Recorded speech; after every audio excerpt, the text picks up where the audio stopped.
Capítulo B. La madre nerviosamente dañada. Su nombre no es Lawrence Adams Abbott.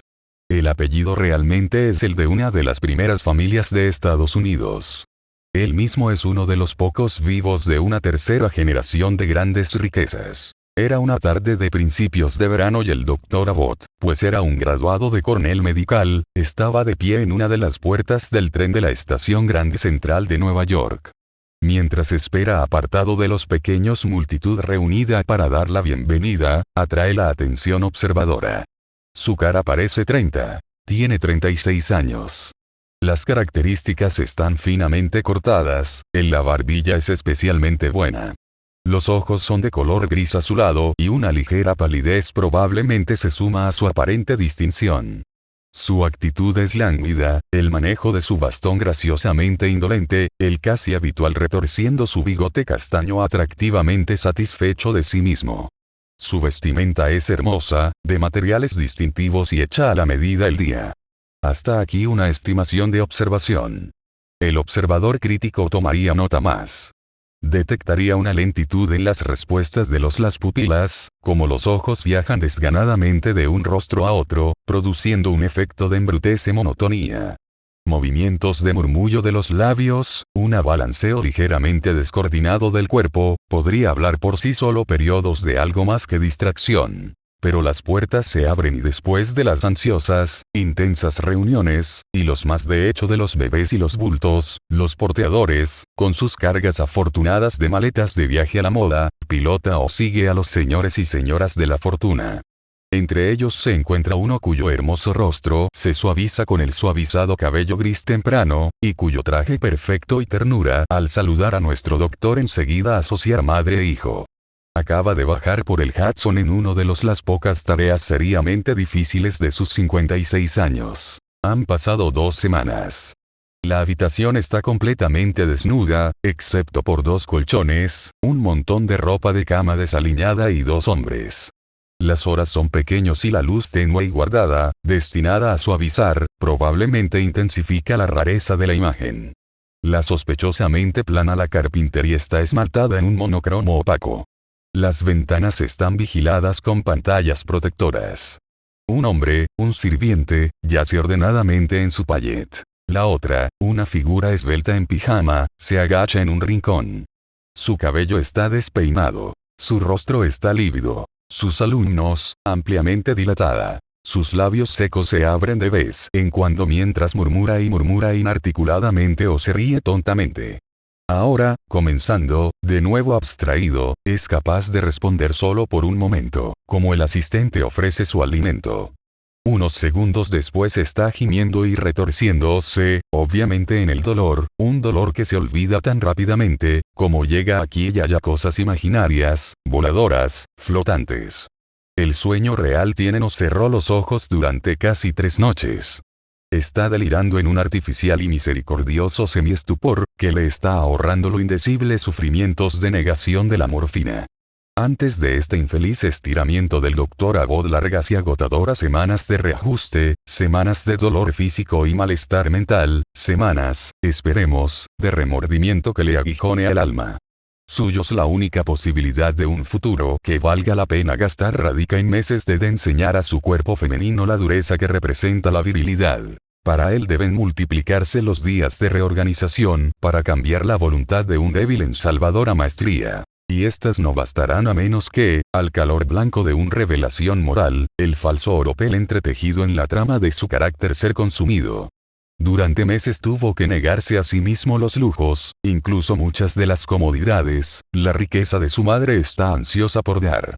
Todavía es posible que estas semanas y meses de desarrollo nunca lo sean, porque en un corto plazo tiempo volverá a ser legalmente responsable, y probablemente se resentirá y se niegan a la disciplina constructiva, y vuelven aún su vida, sus cigarrillos, sus cenas de vino, sus licores y sus sentimientos mañanas después, luego a su morfina y a su cierta degradación. ¿Y por qué debería ser así? El tiempo debe hacer retroceder las manos su esfera 33 años que podemos saber. La elegante casa de los Abbott estaba rodeada por una pequeña finca suburbana cerca de Filadelfia, hace una generación. Hemos conocido a la entonces joven señora de la mansión, en la Grande Central Station. Era un hogar de riqueza discriminada, un hogar de belleza artística. Fue un hogar de la tensión nerviosa. Esta intensidad neurótica no era barata desorden, melodramático. Había un espléndido barniz de control. Pero todos los planes y actividades de la madre dependían de los estados de ánimo, caprichos e impulsos del pequeño Lawrence, el único hijo, entonces glorificándose en el apogeo de su infancia de 3 años. Fue un casa mantenida en digna agitación por este hijo de la riqueza, que necesitaba la oportunidad de un chico pobre de ser un tipo adorable, cordial y normal. Eso era la excesiva atención a su salud, con sus centenares de inminentes posibilidades. A su comida, con la perplejidad irresoluble de lo que el consejo médico y de lo que el joven padre quería. Más de la satisfacción, tal vez, se encontraba en vestir al joven, mientras él se preocupaba menos sobre estos detalles. Aún así, una variedad interminable de pesos y materiales que permitieran cumplir con todos los requisitos higiénicos y sociales se cumplan adecuadamente. Diariamente se pasaba ansioso pensando que su juego y los compañeros de juego pueden ser igualmente agradables y estar libres de peligro. Casi se hizo una investigación en oración de los siervos que ministraban, y horas tensas y de insomnio las pasaba esta madre nerviosa, esforzándose por sabiamente decidir entre los peligros del viaje para su hijo y los otros peligros de veranos calurosos e inviernos sombríos en casa. Frecuentes viajes a la ciudad y frecuentes visitas desde la ciudad, que se obtenga el asesoramiento de expertos. Las consultas fueron seguidas por el mostrador consultas y conferencias, que no hacían más que añadir el consejo burlón de indecisión. Y el mármol de su hermosura comenzó a mostrar leves manchas cincelado por la tensión y la ansiedad, porque no era Lawrence su único hijo. Era un hogar de doble moral. El padre era un hombre sano, un hombre serio, esencialmente razonable, de Cornell. Sus ideas fueron varonilmente y de vez en cuando establecía ciertos principios, y cuando en casa, con aparentemente poco esfuerzo, exigió y aseguró y ciertamente no infeliz, la obediencia de su hijo. Pero los negocios, intereses y responsabilidades eran grandes y el tónico vigorizante de su asociación con el muchacho era demasiado pasajera como para poner mucha sangre. Riqueza en la palidez del carácter en desarrollo del niño. Además, esta ayuda intermitente fue más que contrarrestada por la deshonestidad desleal, aunque inconsciente, de la madre. El suyo era un abierto, si es necesario un furtivo, la sobreatención y la sobreestimulación, una rendición inveterada a la dulce tiranía de los caprichos infantiles de su hijo. Probablemente no había nada malicioso en sus muchos pequeños planes que mantenía al padre fuera de la guardería e ignoraba gran parte de las tutelas. La madre no hacía más que repetir plenamente en principio, y en gran parte en detalle, su propia crianza. Y si ella no hubiera resultado ser uno de los pocos favorecidos, el especial suburbano tuvo un accidente, y todo eso un buen padre podría haber hecho en los años venideros. Para neutralizar lo malsano se perdió la formación de una madre nerviosa. De hecho, su poder para hacer daño ahora se multiplican. Las grandes propiedades y los negocios eran suyos a través de vida, y con el marido desaparecido, y tan trágicamente, se incrementó oportunidad, e incuestionablemente más razón, para la intensificación de sus cuidados maternales. De modo que el destino del hijo de un buen hombre queda en manos de una madre servil. Ahora se convirtió en un hogar de extravagancia contenida.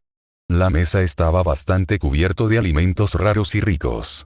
Vinos finos y licores importados introducidos en salsas y condimentos. El cuarto de juegos del niño era una verdadera juguetería, con sus centenares de juguetes inútiles y sin usar. Largo antes de que llegara cualquier capacidad de comprensión del goce, el desdichado niño había perdido todo amor por lo sencillo. Con la señora Abbott, siempre fue lo mejor que el dinero puede comprar, sin saberlo, lo peor por el carácter de su hijo. Era un hogar de moralidad formal. Domingo los servicios matutinos eran atendidos religiosamente. Organizaciones benéficas de donaciones gratuitas, el dar, que no costaba esfuerzo personal, nunca fallaba. Eso era un hogar de altruismo egoísta. Todas las debilidades en el hijo a lo largo de los años fueron guiñados de ojo. Nunca de su madre lo hizo. Lawrence sabe que la simpatía, a veces dura, a menudo brusca, nunca mimos, que engendra autoayuda. Lawrence acudió a la preparatoria privada más minuciosamente seleccionada. Escuelas, y más tarde, como lo había hecho Abbott durante generaciones, entraron Cornell. No le gustaban los negocios. Durante años había sido asociado con médicos talentosos y agradables. Le gustaba la dignidad del título. Así, después de 2 años de trabajo académico, ingresó al departamento de medicina y se graduó con su clase. Estos fueron buenos años. La suya no era una naturaleza de mal activo. Muchos de sus impulsos fueron bastante sano, y la camaradería de la fraternidad universitaria sacó a relucir mucho. Eso valió la pena. Ante la ansiedad y la protesta maternas, salió a la pista, se recuperó, se apegó a su entrenamiento y en su último año representó a los escarlata y blanco, obteniendo un segundo en el vallas bajas intercolegiales. Ahora hay otro accidente de tranvía, y puede que han sido salvados. A lo largo de sus días universitarios, un miedo mórbido había acortado el de su madre. Horas de sueño con su miseria. Su chico era todo lo que atrae a mujeres atractivas. Lejos de su influencia, podría casarse por debajo de él, por lo que todos los refinamientos de la intriga y la diplomacia fueron para que cierta hija de sangre y riqueza se convirtiera en su nuera. Las dos mujeres eran astutas, y ay de que el día de la ceremonia de graduación fue seguido pronto por el día de su boda. Ya no más se podría haber organizado un suntuoso viaje de bodas a California, a las islas del Pacífico, a la India, a Egipto, luego a un confortable serpenteando por Europa. Un año de vida alegre planearon que aprendan a conocerse, con todos los ministros de la felicidad en asistencia. Pero los desacuerdos de 2 niños acariciados se volvieron turbios muchos días de su prolongado viaje festivo, y se les nubló ambos muchos días de la elaborada elaboración de la casa después del regreso a casa. Y la oscuridad y la nubosidad no se disiparon cuando la paternidad fue suyo. Ninguno de los dos había aprendido la primera página del libro de texto de la vida de felicidad, y como ambos no podían salirse con la suya al mismo tiempo, las grietas se convirtieron en abismos que se ensancharon y profundizaron. Luego, la esposa buscó atenciones que no se sentía en sus propios círculos sociales, y el marido buscó consuelo a su mujer y su casa no le dio, en bebida y de vida rápida, más tarde con la cocaína y la morfina. La fealdad de todo esto no podía ser disminuido por el divorcio, que se hizo inevitable. Por mutuo acuerdo, la crianza del niño fue confiada a la madre de su padre, que hoy forja su destino con el mismo solicitud malsana que negaba a su propio hijo la herencia de una vida sana. Nos reunimos con el padre y la abuela cuando ella llegó a Nueva York para organizar para el tratamiento, que incluso su cerebro nublado reconoció como urgente. Y lo dejamos con un futuro cada vez más oscuro, a menos que el destino nos arrebate millones de una gran familia, u obra el milagro de la revelación, o el milagro más grande de la reforma tardía en el hijo de esta madre nerviosamente dañada.